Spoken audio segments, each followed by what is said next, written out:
to welcome to New York a governor that has been out there fighting for freedom, not just in her home state of South Dakota, but all over the United States of America. You know, we have some states like New York where our kids maybe didn't go to school for a whole year. And on Wednesday, what do you know, they actually are going to get to take their masks off for the first time.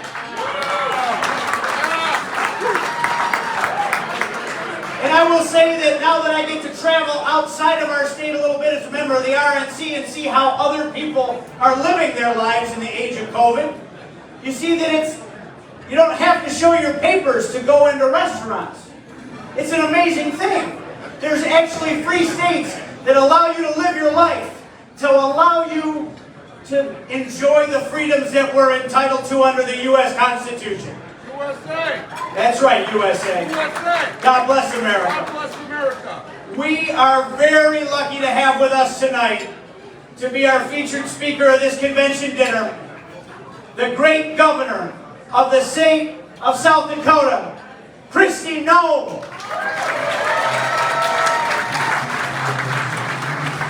Give her a really warm New York welcome.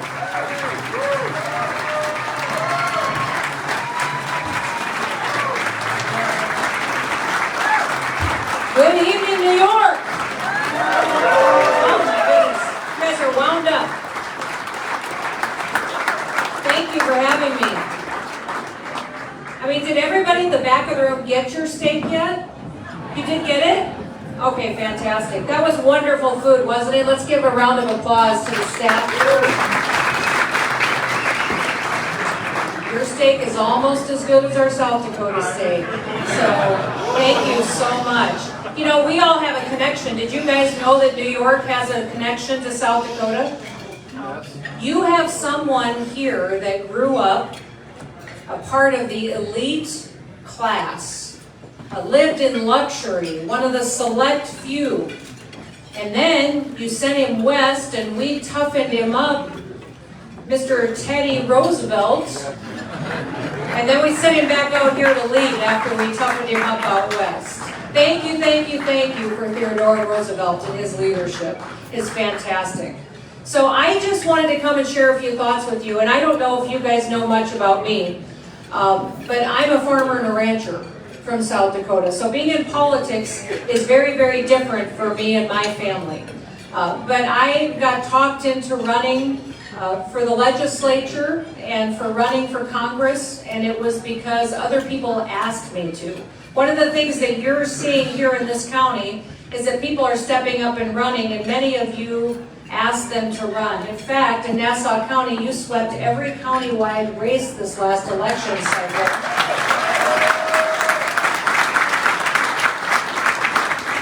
Absolutely inspirational. Absolutely inspirational. And what's important is that people step up and run, but what's even more important is that people help them. And that's what you're doing tonight by supporting your state party, is that you are supporting those candidates that put their neck on the line, their name on the line, their family on the line, because listen, this country, we're playing for keeps now. We're playing for our freedom. There has never been a more important fight that you've ever been a part of than right now supporting this New York Republican Party and being engaged with your time, your effort, and your money to make sure that we get Republicans. You need a Republican governor. Your governor's been a mess. An absolute mess. So we've been all watching what's unfolding over in Ukraine, and our hearts and our prayers have been going out for the family and the children and the people of that country. The hell of war has come to their homes. And we have been thinking and praying for them and supporting them. And listen, we are seeing clearly every day play out in this world that leadership has consequences, that leadership matters. And because Joe Biden has been a weak president, we now see war coming to fruition across the globe. If he was a strong president, if we had a strong American president, we would put the Keystone Pipeline back online.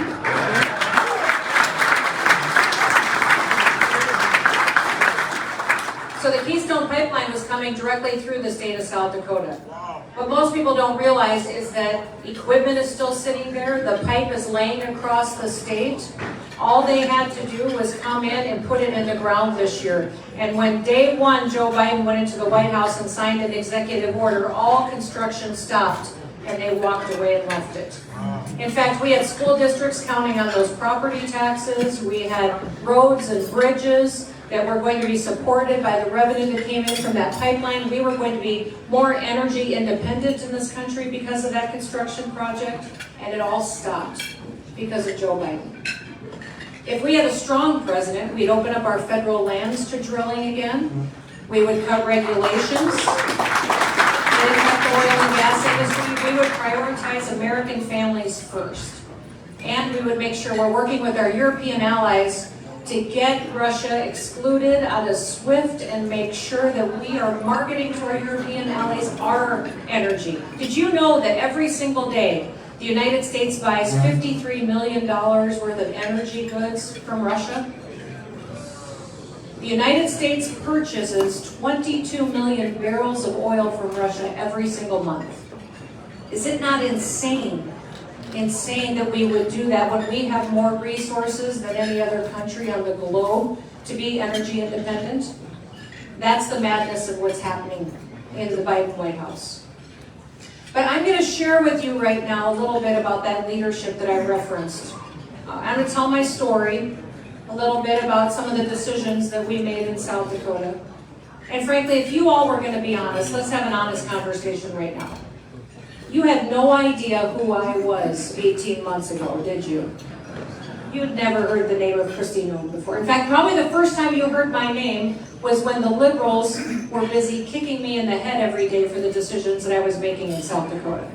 Right? Rachel Maddow, Elizabeth Warren, night after night after night on the national news, calling me reckless, irresponsible, that I was dangerous because of what I was doing in our state. But I want you to know something. My people are happy. And they're happy because they're free.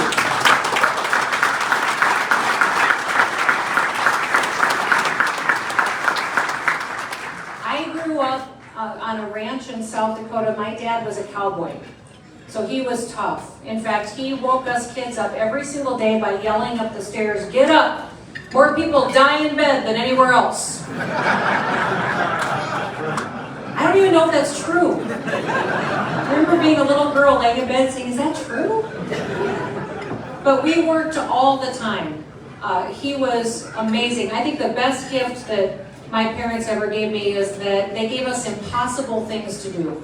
Listen, we are crippling our children in this country.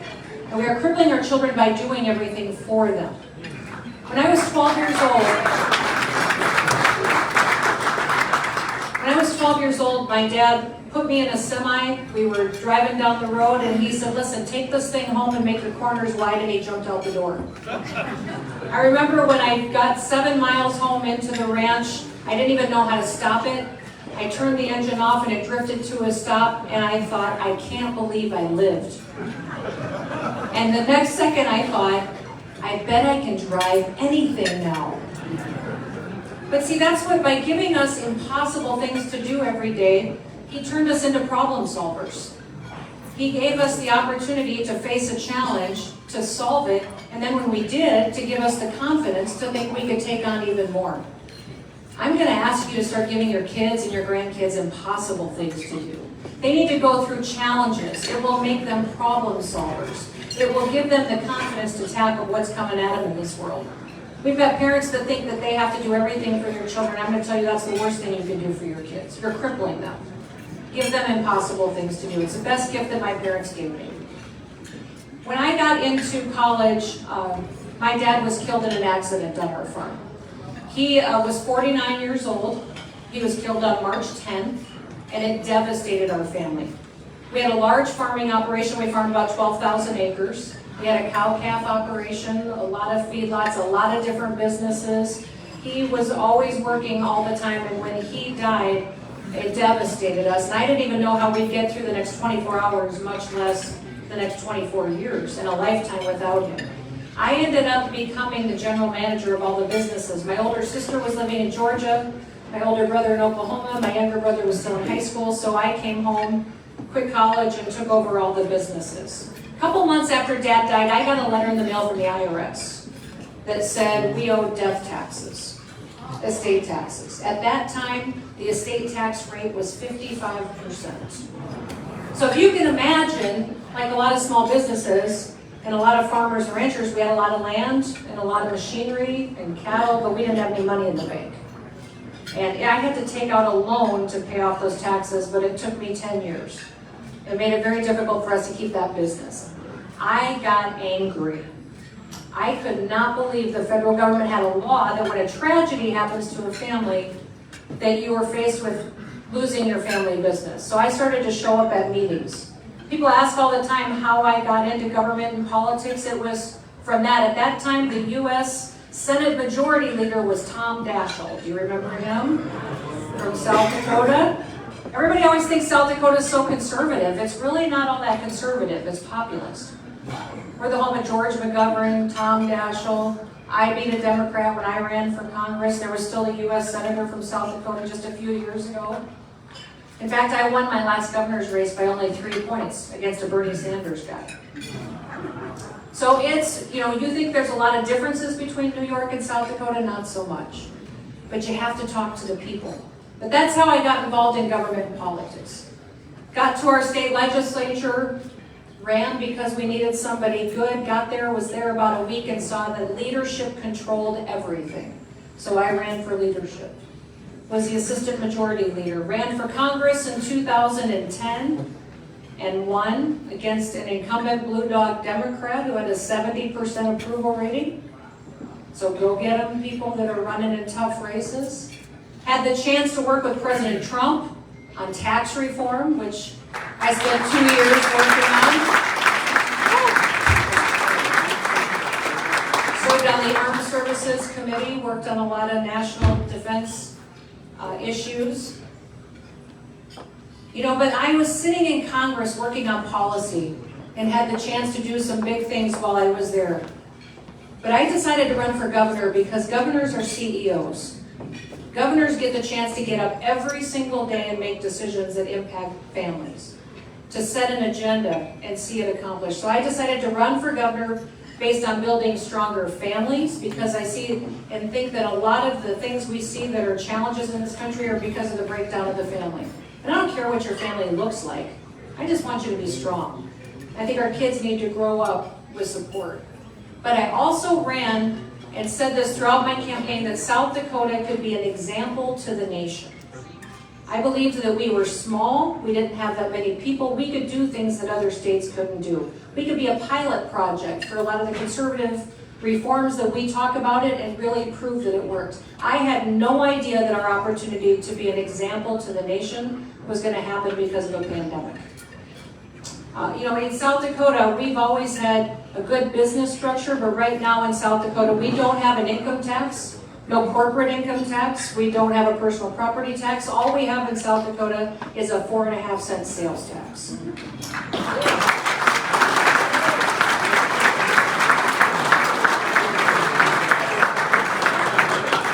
I wanted to, you're all moving, aren't you? You're packing your suitcases right now. The plane's big, you can all come. Yeah, it's a fantastic state. So I was going to build on that, recruit businesses and industries to come. Listen, I think I did in this pandemic what every other governor did in this country. We spent hundreds of hours on the phone on conference calls as governors talking. I just think that at the end of the day, that other governors got scared. That the politics of it got to them. They let fear control them. Listen, in this pandemic, we learned that the media will use fear to control people, and that the liberals will use fear to promote their agenda.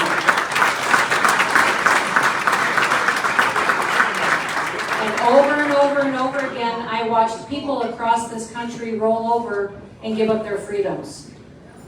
Listen, in South Dakota, I spent a lot of time listening to health experts, talking to researchers around the world. But I think I did something a little different than most of the other governors did.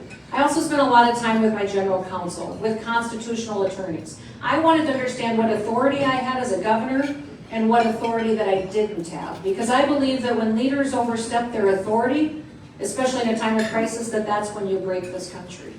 That's when you break this country and you lose it. And I didn't want to be the leader that did that.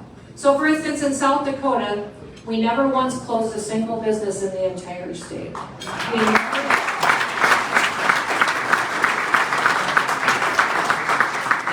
I didn't even define what an essential business was, because I don't believe governors have the authority to tell you that your business is essential.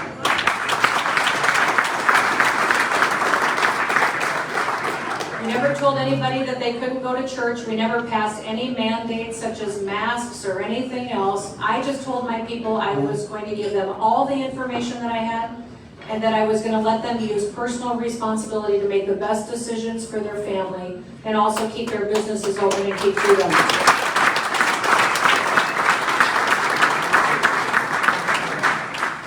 So let me tell you about South Dakota today. Today, South Dakota has the strongest economy in the entire country.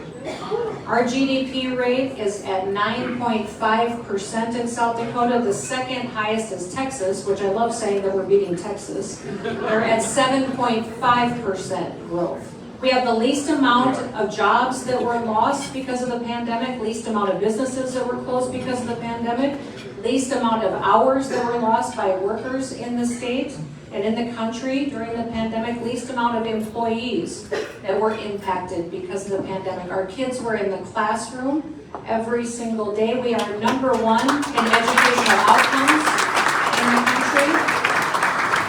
We have 10 times the rate of population growth in our state because hundreds and hundreds of businesses are moving to South Dakota, and thousands of people are picking up their families and moving to our state because they want to live somewhere that respects them. When the violence started across the country in different cities and you saw riots, it made me angry to see how our law enforcement were being treated. So I decided to do a national recruitment campaign to law enforcement officers and said, if you want to live somewhere where somebody respects you, somewhere that the community will wrap their arms around your family, then move to South Dakota. In 1 week, 900 law enforcement officers from 41 states picked up their families and said, I want to come and move to South Dakota. In the first week.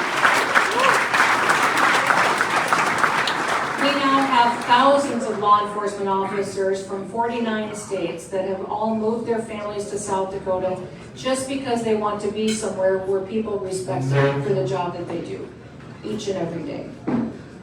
We in our state have also seen not just businesses thrive and families thrive, we've also seen our mental health challenges go down. We've seen drug overdoses. Only 2 states had drug overdoses go down in the last year. One was New Hampshire, went down by 0.5%. South Dakota's drug overdoses went down by 16%.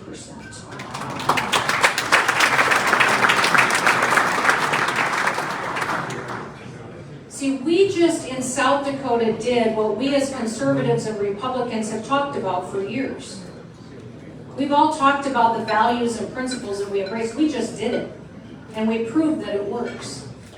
That's all we have to talk about in the next election, is what we do, what we believe brings hope, and it brings opportunity, and it brings success. And that's what we have to remind people. Keep it locally about what people are passionate about. Tell stories. Because those leaders, those governors, those people in those positions made decisions that devastated families and businesses or created an opportunity for them to be innovative, keep their doors open, and take care of their families. It's incredibly important that we never lose sight of the fact that leadership has consequences. That's why you guys need a new governor. And I'm going to do everything I can to help you get a new governor, because you need one.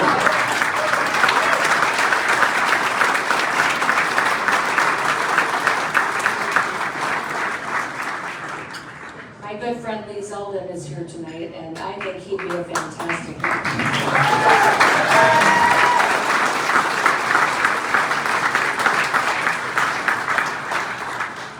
We watched people in the United States roll over and give up their freedoms. Because the government told them they couldn't meet together, they gave up their freedom of assembly. Because the government told them they couldn't go to church, they gave up their freedom of religion. Because the government tells you you can't say something, you're giving up your freedom of speech. You watch what's happening in Ukraine, and it's inspirational to watch how people will fight for their freedom. And we have forgotten the precious gift that we've been given in this country.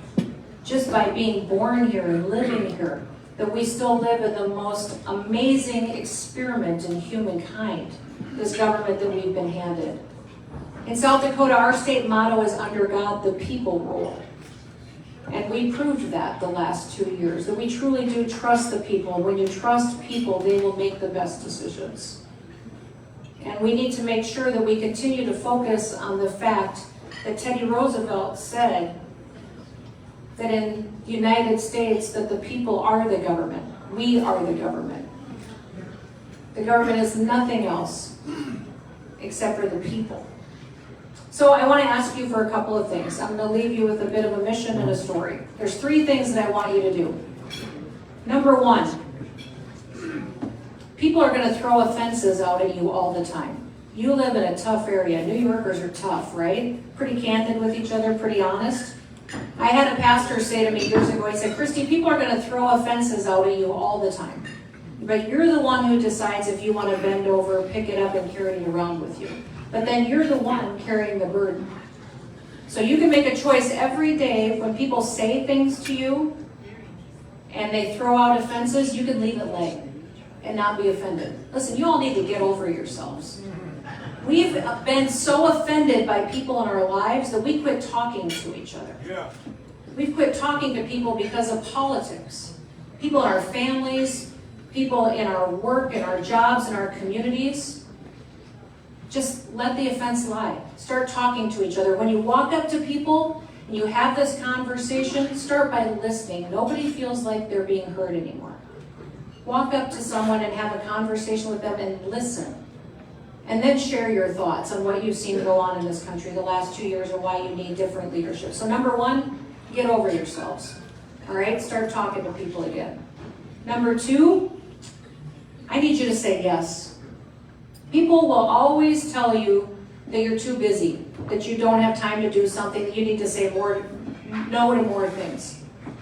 When I was pregnant with my first daughter, Cassidy, they had a baby shower for me. I remember at a lady's house, and all the ladies came, and it was fantastic. Which the other day I went to a baby shower again, and there was men there. And I don't know who decided that was a good idea. Because it totally ruined the baby shower. So guys, if you get invited to a baby shower, don't go. Okay? Stay home.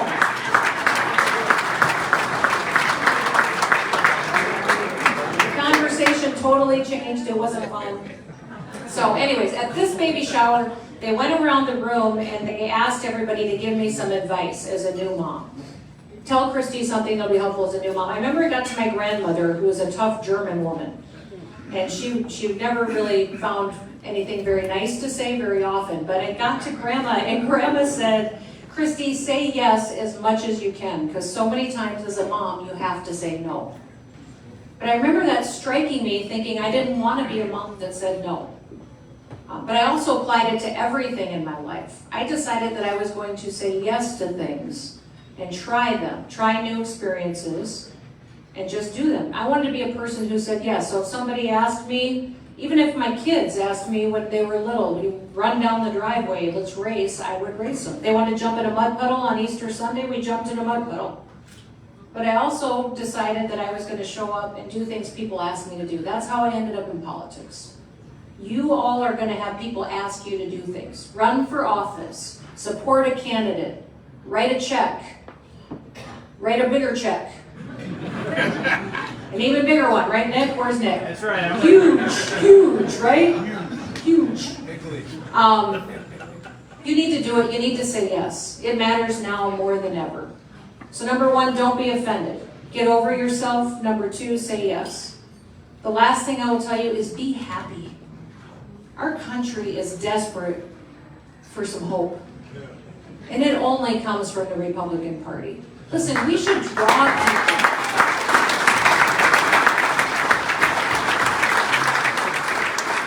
We should draw people to us by our optimism. People should want to be around you because you really do bring what makes this country special. So be happy. You woke up this morning in the United States of America. You're better off than 99.9% of the people in this world just because you woke up here in this country today. So be happy.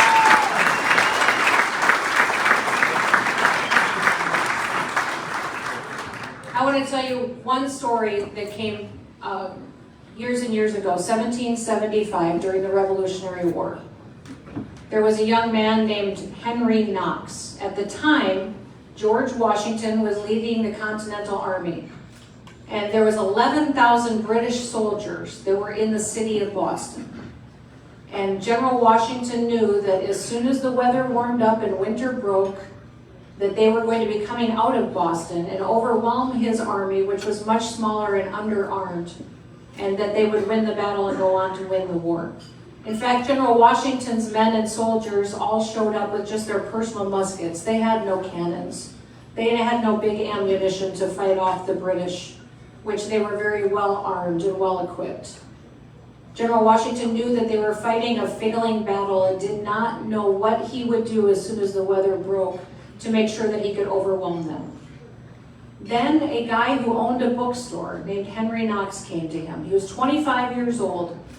And he came to General Washington with a proposal. He knew that a fort that was not nearby had 59 different pieces of artillery there that he thought could be useful to General Washington's army. Asked permission to go retrieve it. He took a band of volunteers, went to that fort, dismantled 59 pieces of weapons, put them onto a barge across Lake George and floated them 30 miles across Lake George.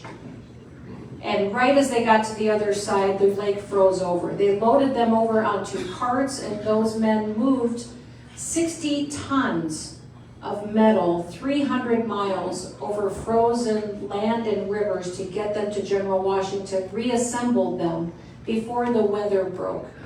And when the British came out of Boston, General Washington's army was able to defeat them because of a guy who owned a bookstore, who didn't just sell books, he also read them and had studied a little bit about the art of war. Listen, that's American grit. We don't know what hard is. We haven't been through anything like our founders did, like people did that gave us this country. We're going to find out exactly how much we love this country and how much we want to give this gift of freedom to our kids and to our grandkids. Brian and I have 3 kids. You maybe don't know this if I haven't talked to you yet, but I've got a little granddaughter that's 8 months old. I do.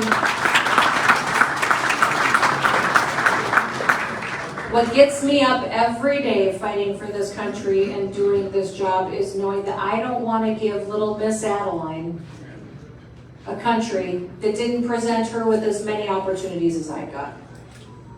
So please don't lose sight of how badly we need you. We need inspirational victories here in New York. We need leaders that can move into positions of power that change people's lives forever. We are watching you. We are inspired by you. South Dakota's living the dream. I have less than 1,500 people in my entire state that are on unemployment right now. Do you know that? Everybody's working. Everybody's working. Everybody's happy. Our kids are in classrooms, and we've got the brightest future in the state. That can be New York's story too.